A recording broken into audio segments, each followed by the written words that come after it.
Então, continuando aqui com essa paisagem belíssima da Mata dos Cocais. Gente, olha a quantidade de palmeiras. Aqui também a população desse local vive dos frutos dessa palmeira. Então, eles conseguem produzir doces, produzir sorvetes, polpas, muitos alimentos, gostosuras, e ainda vende, né, muitos produtos dessa extração ecológica.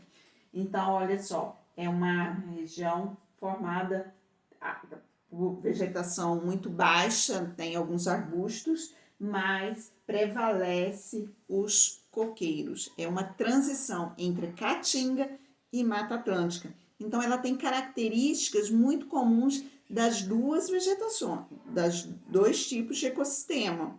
Quais características são essas? Vamos lá. Localizadas na região norte-nordeste, representam uma mata de transição entre a Amazônia e a Caatinga. Então, ela recebe grande quantidade de luz, que tanto a Caatinga quanto a Amazônia tem. Ela recebe uma grande quantidade de energia, tendo altas temperaturas e chuva ao longo do ano. Então, ela é muito úmida. Algumas partes do ano, épocas do ano, ela fica completamente alagada. Há vegetação mais baixa, com arbustos e palmeiras. Olha só, aqui já está toda alagada, mas os coqueiros, essa vegetação resiste a essa umidade excessiva nesse período de chuvas intensas, mas ele chove muito também. Ah, gente, gavião-rei é o rei dos cocais, né? Então, essa ave belíssima, ela é considerada a mais forte do planeta, olha. É a mais forte, não é o carcará, não. É ela, mais forte do planeta. Então, olha, realmente parece uma coroa, né? O gavião-rei. Que bonito. Também tem um bico muito adaptado à alimentação dessa região. E vamos terminar, sair dos cocais e deixar o gavião-rei no lugarzinho dele, preservado. Vamos descer lá para a região sul do país. Vamos para uma outra mata agora, bem diferente, que é a mata das araucárias, lá no sul do país. Então, vamos ver, gente. Lá no sul do país, eu não tenho tanta iluminação solar assim como tem lá no norte do país. Então, o que acontece? Lá as temperaturas do inverno são bem baixas. E essa planta gosta de um friozinho. É a araucária. Então, é uma espécie de um pinheiro. Os frutos, quer dizer, as sementes são nuas. Sementes, a gente chama de sementes nuas, que é o pinhão. A semente não é protegida por um fruto. Então, cresce ali a semente exposta. É o fruto típico dessa árvore, a árvore das araucárias. Talimara é mata das araucárias. Então, vamos lá. Está localizada na região sul, onde as temperaturas são mais baixas, especialmente no inverno. Recebe grande quantidade de chuva e a energia solar que chega à região não é tão intensa. Predomina o pinheiro, chamado de araucária, cuja semente é o pinhão. Há grande diversidade de animais também nessa região. Olha só, lembra dela? Gralha azul, lá das matas de araucária. Aí tem o guariba, que é um macaquinho, saguis. Ah, gente, muitas espécies de árvore, serelepe, olha que gracinha. O mico-leão dourado. Enfim, é bem diversa a presença de animais nessa área. E esse daqui eu quero mostrar para vocês é o pinhão. O pinhão, então, quer dizer, olha só, as sementes aqui, ó, elas são expostas, ó. Essa aqui, corzinha diferente, não é uma casca do fruto, é a semente, parte da semente. Então, aí ela tira isso daqui, ó, cada uma é uma semente, a semente é exposta. Isso é uma característica da araucária. Vamos sair da Mata das Araucárias, então? Deixar quietinha e vamos para uma região que eu amo, amo muito, que é o Cerrado. Gente, eu cresci nesse ecossistema do Cerrado, cheio de histórias, cultura popular e muitas gostosuras. Então, é na região central do Brasil, como vocês sabem, quer dizer, não sei, eu morava em Goiás, depois morei em Tocantins, e ali no sul de Minas, e quer dizer, no sul não,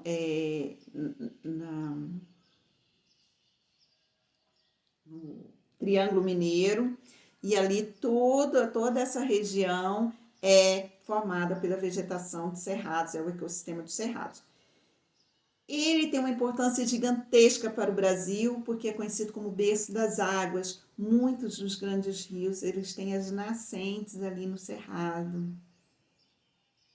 Olha só, gente, a vegetação é espaçada. Eu tenho um período de chuva intenso no ano e outro período que fica um tempão, que a gente chama período de veraníaco, um tempão sem chover. Então, essa vegetação ela tem que tolerar bem a esse período de falta de chuva. Então, as cascas são grossas para evitar perda de água, não tem tantas folhas assim como as árvores típicas da Mata Atlântica e da Amazônia. Então, são poucas folhas, a vegetação toda, os galhos contorcidos e tem uma vegetação rasteira. Vamos ver, localizado na região central, recebe bastante energia do sol e as chuvas variam conforme a estação do ano, como eu falei. É considerado o berço das águas, por abrigar as nascentes de grandes rios brasileiros. Gente, eu tenho orgulho de falar isso. Rio São Francisco, por exemplo, tem uma importância enorme para o nosso país, nasceu lá no Cerrado. É comum, gente, é muito comum ter incêndio nessa região. Tem incêndio provocado pelo homem? Tem. E esse incêndio não é benéfico, ele destrói a vida ali do cerrado. Mas tem incêndios que eles ocorrem de maneira natural. O que é isso? Tá muito seca a vegetação, caiu um raio, provocou um fogo ali, a faísca do raio provocou fogo. Gente, ele queima muito rápido, porque logo depois, quando tem raio, vem o quê? Quando tem tempestade, vem chuva logo em seguida. E essa chuva apaga o fogo. Então, assim como ele inicia de maneira natural, ele também apaga de maneira natural. E ele queima durante pouco tempo. É um fogo, né, fala assim, um fogo meio rasteiro. E esse fogo tem uma importância muito grande para essa região, porque ele acontece assim, ele quebra a dormência das sementes, ele limpa essa área aqui embaixo, permite que as sementes que caíram aqui, que estavam dormentes, esperando um foguinho aí, uma condição boa, ela depois vem a chuva, essa semente tem condições dela germinar e a planta de crescer. Então é importante, esse incêndio natural é importante, não assusta ninguém.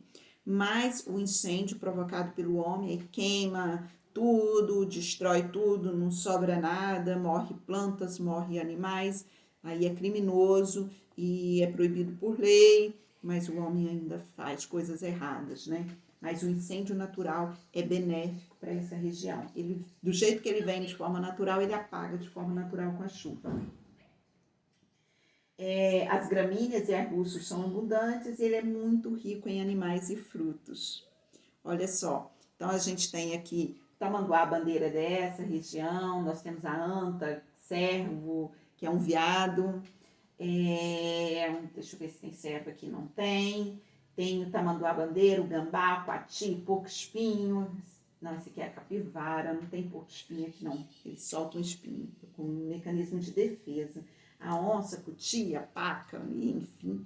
Mas tem uma variedade também em frutos. Ah, gente, tinha que terminar com a nascente do Rio São Francisco. Mas olha só, eu quero mostrar para você uma música que fala das riquezas desse cerrado.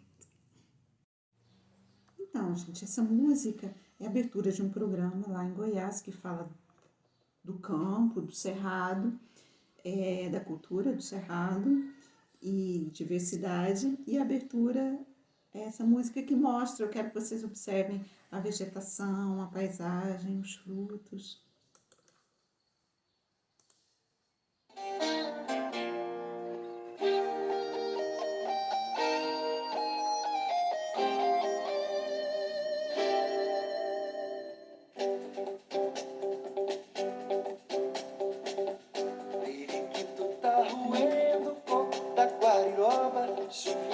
novembro amadurece a gabiroba. Passarinho voa aos bandos em cima do pé de manga. No cerrado é só sair, encher as mãos de pitanga. Tem guapeva lá no mato, no brejinho tem ingá. No campo tem currió, murici e araçá. Tem uns pés de marmelada, depois que passa a pinhela, subindo pro cerradinho. Mangaba e mama, cadela, cajuzinho. Quem quiser, só ir buscar na serra. Não tem nada mais doce que o araçá dessa terra. Manga, mangaba, jatobá, cupari, gravataí, artiquim. Olha o tempo do piqui.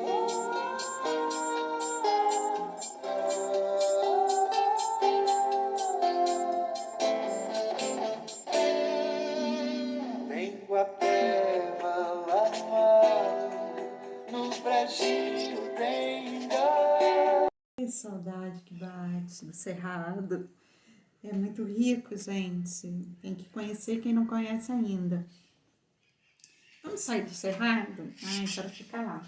Mas tem uma outra região belíssima também, que talvez alguns de vocês já conheçam, é o Pantanal. Pantanal Mato-Grossense. Então, vamos lá. A gente vai agora para essa região aqui do Centro-Oeste, tá? Um cantinho aqui do Centro-Oeste, divisa com o país, com a Argentina. E aí, vamos lá para o Pantanal, que é belíssimo também. Gente, então o Pantanal, ele tem uma área, uma época do ano que ele permanece inundado, cheio de água, todo alagado. Mas as espécies que estão, elas são adaptadas a essa região. Olha só os pássaros aqui, ó. Bico grande, consegue pescar para extrair seu alimento. Olha as pernas grandes, conseguem caminhar, né, mesmo dentro da água. Então, toda a vegetação e os animais são adaptados a essas condições. Então, não vai morrer animal por inundação. Ó, localizado na região central do país, na divisa com os países Bolívia e Paraguai, o seu terreno é todo plano, o que favorece essa inundação. E fica alagado uma parte do ano. Ele apresenta características e ser vivos comuns a outros 3 ecossistemas. Então, ele tem ali algumas características que são comuns.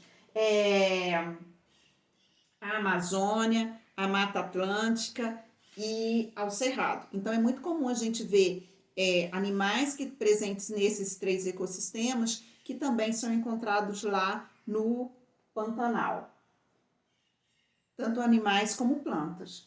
Os solos, eles tornam-se férteis quando essas áreas alagadas secam. Então, rapidamente, eles conseguem produzir, aí produzem os grãos que é necessário para atravessar, armazenar e atravessar esse período de alagamento. A diversidade da vegetação é muito grande, assim como a dos animais. Olha que beleza! O tuiuiu ou jabiru, que é chamado essa ave, olha só esse bico, ela consegue pescar ali no período de inundação. Lindo, né? E esse quem é? Representa, a gente fala nele, a gente lembra do Pantanal, gente. Quem é? O jacaré. Então, é onde tem essas espécies, uma variedade, né, de espécies de jacaré lá no nosso Pantanal. É muito lindo, né? Mas eu tenho medo. Vamos lá para essa parte que é transição entre o Oceano Atlântico e a Mata Atlântica. Então, nós temos a transição, não é que acabou o oceano, já começa a Mata Atlântica. Tem uma faixa ali que pega todo o litoral, olha só, até o sul, todo o litoral, que é a área riquíssima, que são os nossos mangues. Vai desde o nordeste, ali o norte, e até o sul do país. Gente, os mangues têm uma importância incrível. Primeiro, porque ele é o berço para a reprodução de muitas espécies marinhas. Então, ele sai do mar, vem aqui. Essa vegetação toda ela é adaptada porque esse solo aqui é muito salino e muito alagado. Então, ele é adaptado, por isso essas raízes altas aqui é para que a planta consiga viver nesse ambiente alagado. Bom, estende-se toda a costa brasileira na faixa litorânea, é um ambiente muito úmido e recebe iluminação do sol. Ocorre onde os rios encontram os mares, então é a faixa de transição entre floresta e a mata. Ele está no local onde os rios encontram os mares. As árvores são adaptadas às condições de solo encharcado, salgado, e ele é um berçário de muitos animais marinhos. Olha só, caranguejo. Gente, muitas famílias, elas sobrevivem por extração ecológica. Quando eles percebem, eles são muito observadores, quando eles percebem que os caranguejos estão poucos, eles não param a coleta para que eles possam crescer e se reproduzir. Então, eles fazem isso de maneira preservativa. Então, olha só, o caranguejo, que é comercializado e muita gente gosta muito, até comercializado por um bom preço, e a garça. Então, olha, mais uma vez, vive em região alagada, olha as pernas grandes e o bico adaptado à pesca. Vamos sair lá, então, do mangue e vamos para o nosso último ecossistema, que são os pampas. Vamos lá para o Pampa, então. Pampa, lá no sul do país, olha só, região sul, lá no extremo sul do país estão os Pampas. Vamos ver a particularidade desse local. Gente, não tem muita vegetação alta. A vegetação é rasteira. Tem alguns arbustos, né, que são bem baixinhos, mas tem muitas gramíneas. Essas gramíneas, o que acontece, de que maneira que eles exploram? Criação de gado com pastagens naturais, não precisa nem plantar capim. Então, porque tem as gramíneas ali, pastagens naturais. Ocorre no extremo sul, a região apresenta as 4 estações bem definidas, com temperaturas altas no verão e baixas no inverno. Quantidade de energia solar aqui é bem menor do que no norte do país, e as terras são planas e a vegetação é caracterizada por muitas gramíneas, por plantas. Então, vamos ver exemplo desses animais. Então, a gente tem aqui uma espécie de esquilo, né? Fofíssimo, o caxinguelê, muito lindo, típico daquela região, e ali ele vive, ele se alimenta dos frutos encontrados naquela região dos Pampas. E esse belíssimo que é o cerro, e é muito bom porque ele tem a vegetação baixa, isso favorece o caminhar dele ali pelo local. Agora vamos às atividades. Então, seguimos lá. Gente, aqui é muito simples.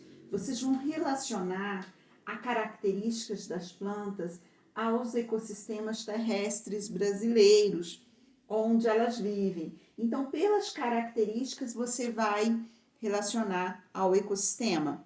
Eu vou sugerir que, primeiramente, você faça sem olhar no texto, sem consultar, e depois você consulta para corrigir. Então, por exemplo, a Amazônia, a gente sabe que ele é úmido, as plantas são densas, né, são altas, é uma floresta densa. A Mata Atlântica também é uma característica de muita insolação, floresta, muita umidade. As plantas a floresta é bem densa também. Na Mata dos Cocais, é a transição entre a Amazônia e a Caatinga. Então, cocais, né? Coco, muitas palmeiras, muitos cocos. Também tem a característica desses 2 ecossistemas, alta insolação, ela é muito úmida, chove muito na Mata dos Cocais, assim como na Amazônia.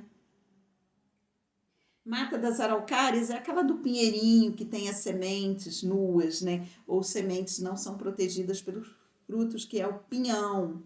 Então, Cerrado é o centro do Brasil, muito diverso, chove muito numa estação do ano, não chove na outra, né? Tem um período longo de seca, dependendo da estação.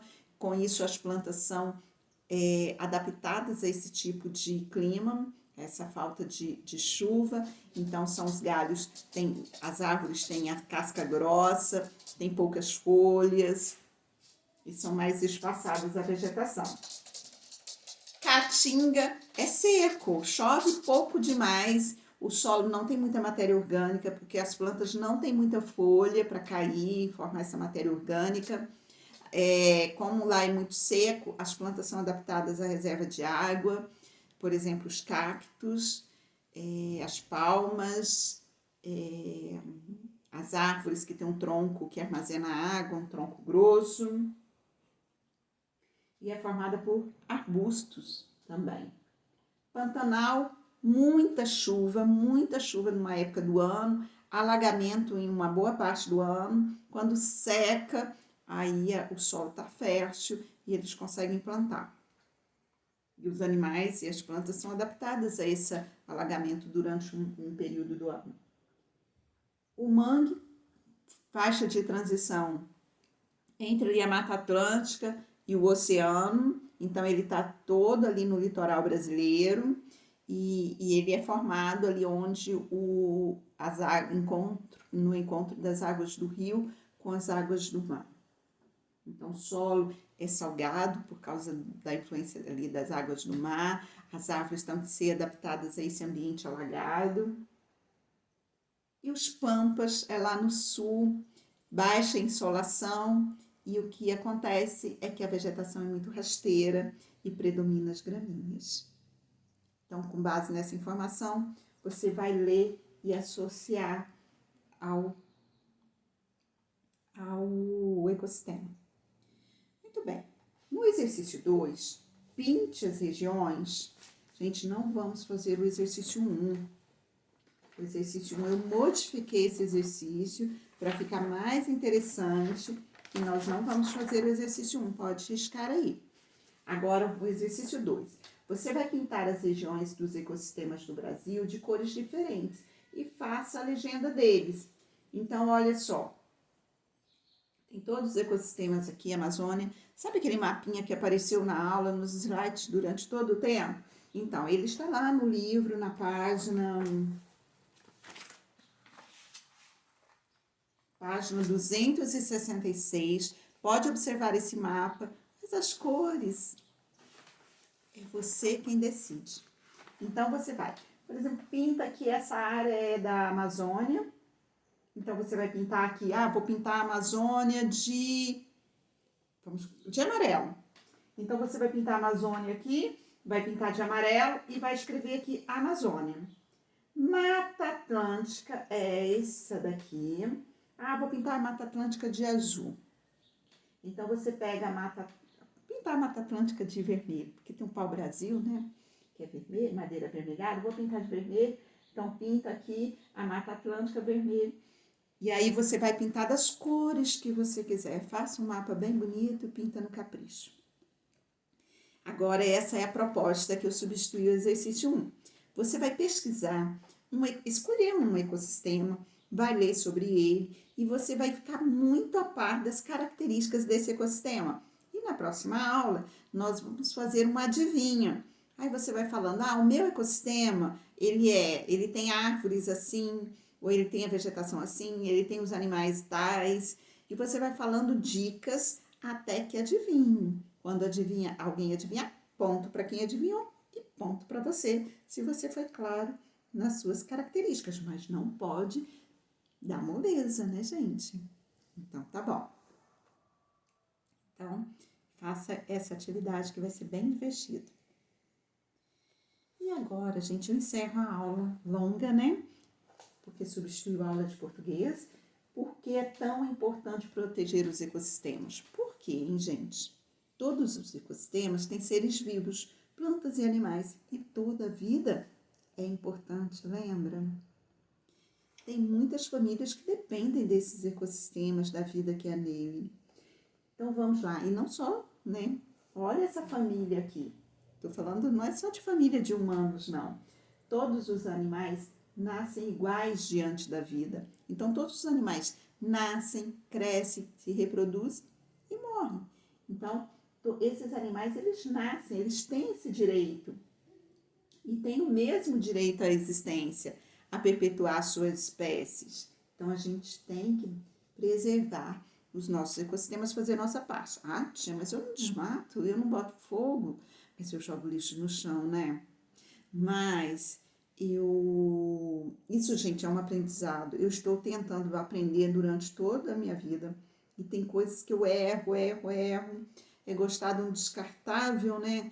Então, olha só, evitar usar um descartável, optar por um copo, por carregar sua garrafinha de água para não ter que chegar nos lugares e usar um copo descartável, isso é preservar o ambiente. Então, uma medida simples que todo mundo pode fazer.